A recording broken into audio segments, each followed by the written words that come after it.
Bismillahirrahmanirrahim. Assalamualaikum warahmatullahi wabarakatuh. Alhamdulillahirabbil alamin wassalatu ala nabiyil karim wa nahnu ala dzalika minasyahidin wasyakirin walhamdulillahirabbil alamin.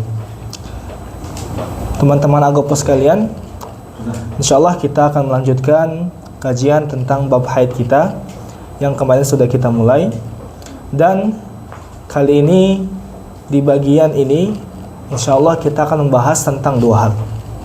Yang pertama tentang usia minimal dan juga maksimal perempuan bisa haid. Kemudian kita akan membahas tentang warna dan juga sifat darah haid. Nah, dua ini insyaallah akan kita bahas secara rinci dan juga secara secara jelas dengan contoh-contohnya. Jadi tolong siapkan juga catatan dan juga alat tulis agar tidak ketinggalan ya dalam materinya. Jadi pembahasan pertama yang akan kita bahas adalah usia minimal perempuan bisa haid. Nah, berapa sih usia perempuan itu bisa dikatakan jika ia keluar darah itu bisa haid? Nah, dalam mazhab Syafi'i, usia perempuan bisa dikatakan jika ia keluar darah adalah darahnya haid adalah ketika genap usianya 9 tahun. Ketika genap usianya 9 tahun. Nah, 9 tahun ini genapnya itu dihitung dari awal terpisahnya seluruh tubuh dari ibunya. Jadi ketika ia dilahirkan, dia keluar dari dari ibunya. Nah, disitulah mulai dihitung 9 tahunnya. Nah, itulah usia minimal perempuan bisa haid. Nah, kemudian ada masalah. Jika misalnya ada perempuan nih, dia usianya belum genap 9 tahun. Belum genap 9 tahun, tapi sudah keluar darah yang itu menyerupai darah haid. Nah, apa hukumnya? Apa hukumnya? Perinciannya ada 3. Perincian pertama, jika keluarnya darah itu lebih dari 16 hari sebelum mencapai genap usia 9 tahun. Jika keluarnya darah lebih dari 16 hari sebelum mencapai genap usia 9 tahun, maka itu tidak disebut darah haid.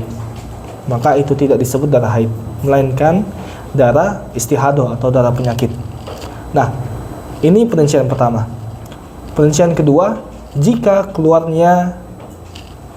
darahnya itu di 16 hari atau kurang dari 16 hari sebelum mencapai genap usia itu, maka itu dihukumi darah haid. Maka itu dihukumi darah haid.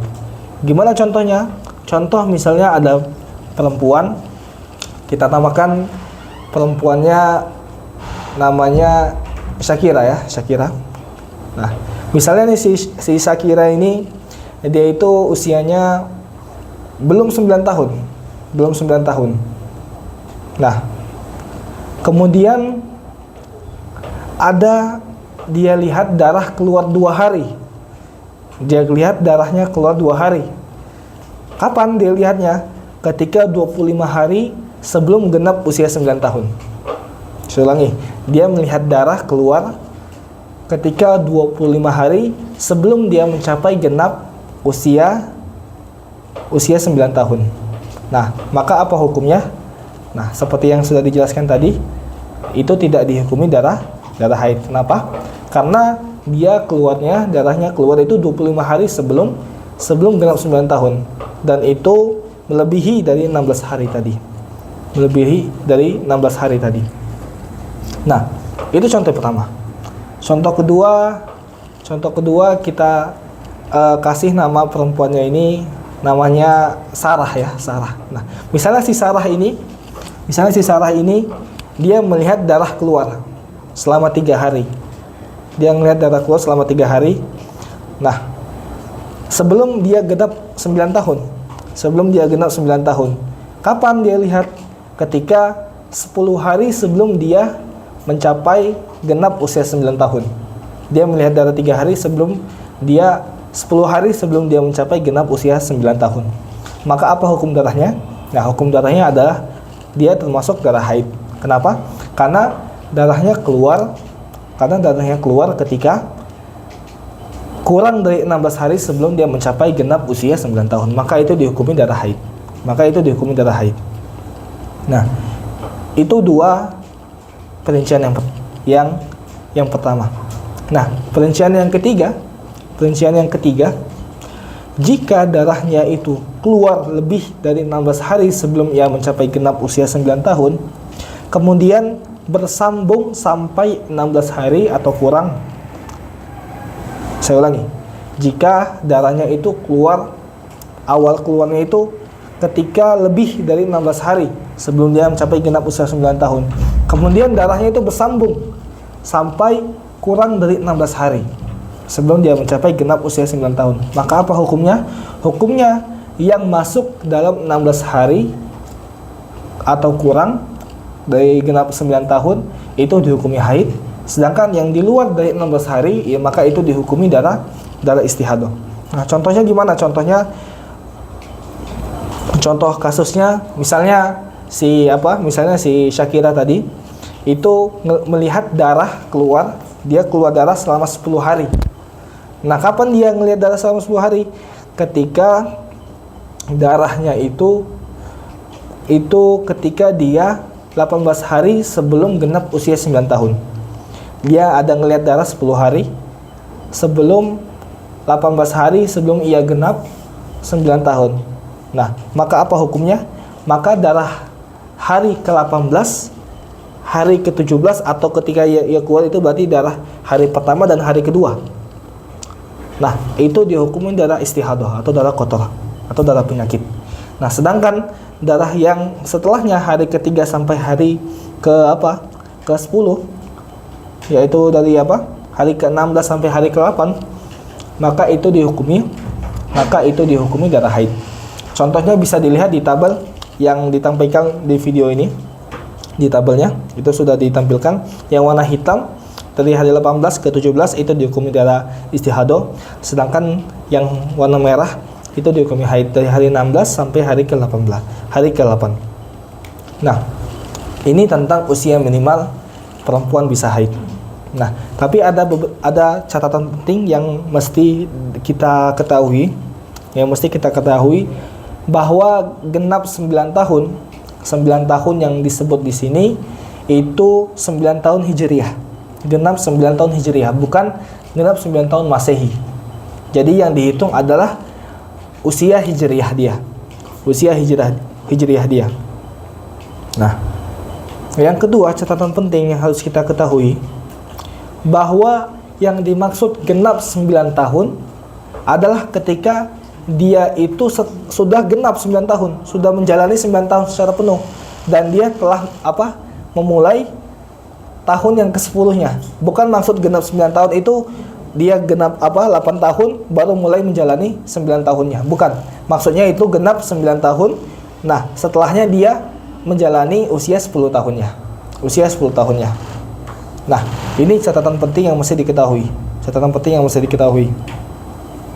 Dan juga dari penjelasan tadi kita ketahui juga kalau perempuan itu tidak punya batas maksimal usia haid. Jadi kalau misalnya nih ada perempuan, kita bilang nenek-nenek yang sudah tua dan juga mungkin sudah divonis menopause gitu kan, dan dia keluar darah, dan itu darahnya itu telah mencukupi syarat-syarat haid, maka itu juga disebut darah haid walaupun dia sudah divonis menopause atau juga walaupun dia sudah berumur. Jadi tidak ada batas maksimal usia perempuan itu jika keluar darah disebut haid, tidak ada. Jadi apapun selama dia ada keluar darah gitu kan, dan itu sudah mencukupi syarat-syarat haid, maka itu disebut darah haid. Nah, itu tadi pembahasan tentang usia minimal dan maksimal perempuan dikatakan haid. Nah, pembahasan kita selanjutnya, pembahasan singkat saja, yaitu tentang warna dan sifat darah. Nah, warna dan sifat darah yang bisa dihukumi haid. Karena warna darah ini terkadang dia bermacam-macam. Jadi warna darah yang gimana sih yang itu bisa dihukumi haid? Nah, kalau warna-warna darah dalam mazhab Syafi'i itu ada 5. Ada 5 warna darah. Yang pertama hitam, yang kedua merah, yang ketiga coklat, yang keempat kuning, dan yang kelima keruh. Yang kelima keruh. Keruh ini berarti putih bercampur sedikit dengan warna kuning gitu kan. Bercampur sedikit dengan warna kuning. Nah, ini 5 warna darah haid. Dan urutan dari yang terkuat itu dari paling atas.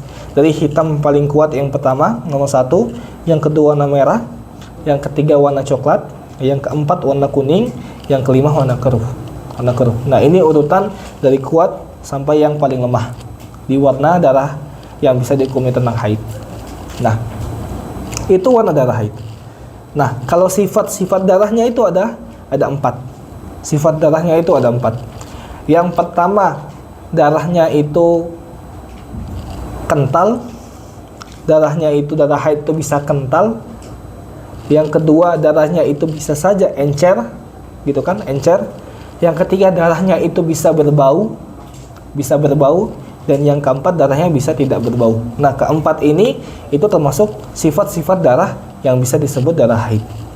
Nah, jadi dari penjelasan ini bisa kita simpulkan bahwa seorang perempuan itu masih dikatakan dia keluar darahnya, dia masih dikatakan dia itu masih dalam keadaan haid hingga kapas yang digunakannya untuk mengecek darah itu berwarna putih. Nah, jadi ketika dia mengecek darah itu masih ada warna, misalnya walaupun warna keruh-keruh, nah itu masih disebut darah haid. Masih disebut darah haid. Nah, jadi sampai yang dia cek, ketika dia cek itu warnanya putih, nggak ada warna-warna lain, warna keruh, warna merah, warna coklat, kuning, segala macam. Nah, maka dia masih disebut orang yang haid. Masih disebut orang yang haid. Jadi teman-teman, itulah pembahasan tadi tentang usia minimal perempuan bisa haid dan juga warna dan sifat darah haid. Jadi kedua pembahasan ini penting kita ketahui untuk nanti pembahasan di selanjutnya. Nah, kasus-kasus di selanjutnya kita akan juga memakai dan juga memakai kaidah-kaidah yang telah kita bahas di pembahasan ini. Jadi fahami dan juga dihafal, gitu kan? Dan dicatat tadi yang dijelaskan. Kalau misalnya ada yang belum paham, diulangi lagi. Mungkin sekian saja dari penjelasan saya di bagian bab haid ini. Mohon maaf apabila ada kekurangan. Kepada Allah saya mohon ampun. Sekian. Assalamualaikum warahmatullahi wabarakatuh.